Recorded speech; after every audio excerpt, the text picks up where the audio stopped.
고산족을 만나고 싶을 땐 어디로 가야 할까요? 동남아입니다. 거길 가는 게 제일 좋습니다.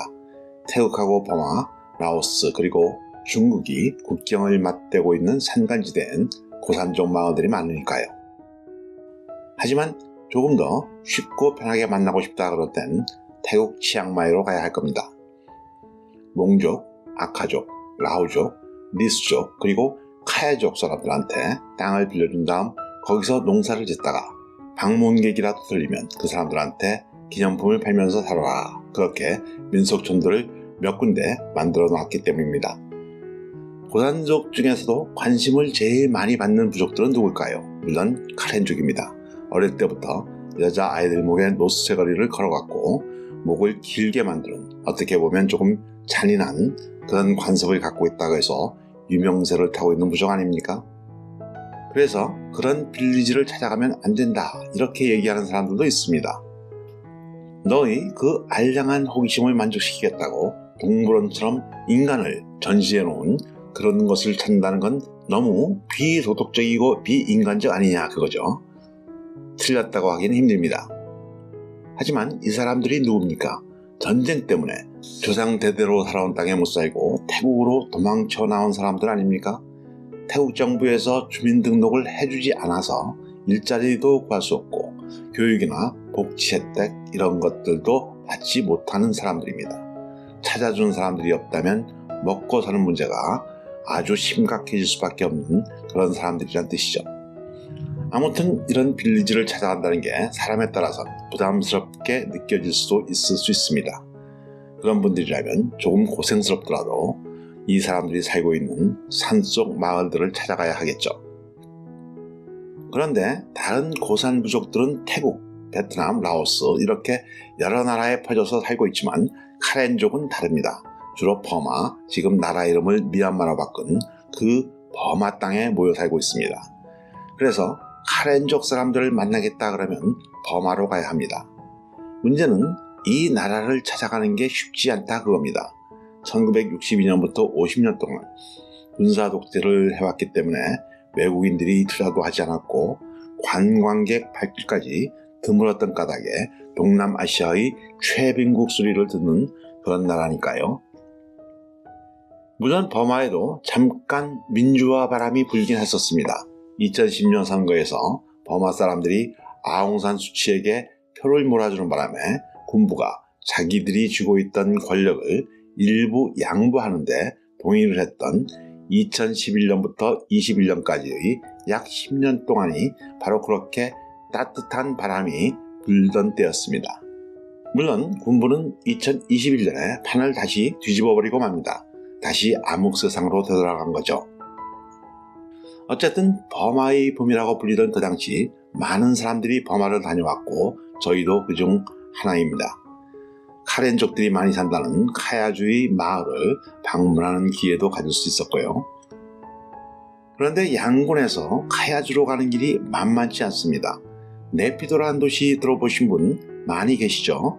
수도를 이곳으로 옮기겠다고 버마 군부가 부랴부랴 만든 유령도시 아닙니까?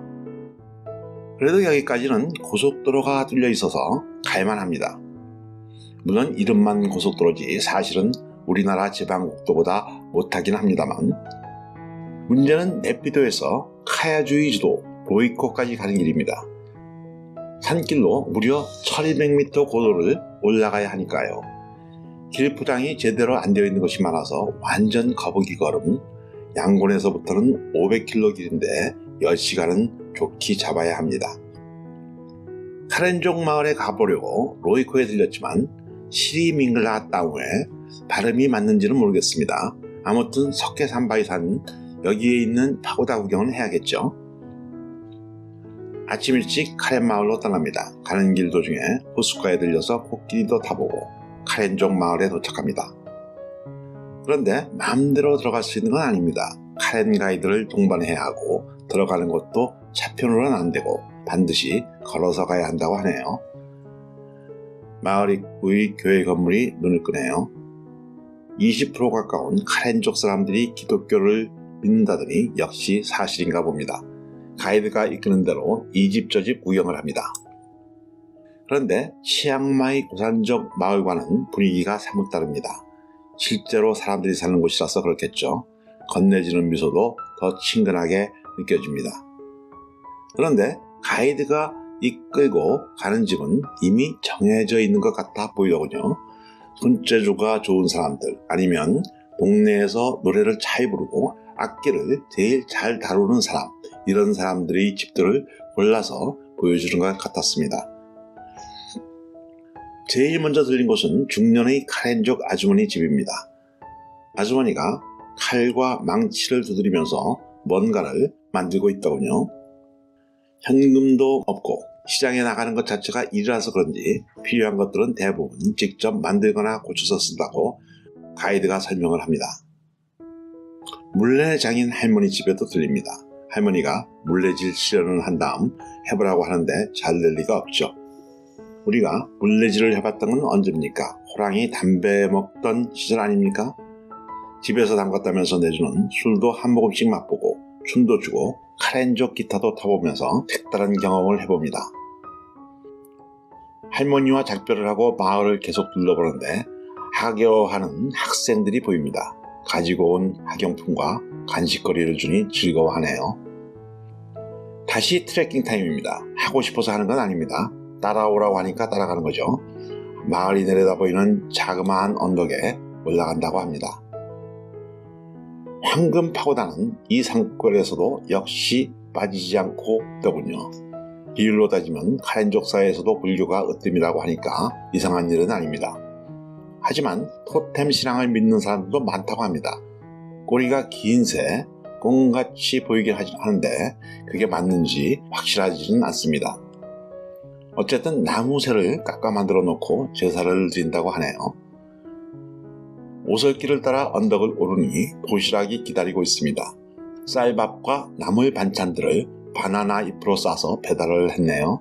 하지만 솔직히 맛은 그냥 그랬습니다. 땀을 뻘뻘 흘리면서 언덕을 올라온 탓도 있겠죠. 그러나 조망 하나는 끝내줍니다. 마을 동쪽으로 푸른 산들이 겹겹이 둘러싸고 있습니다.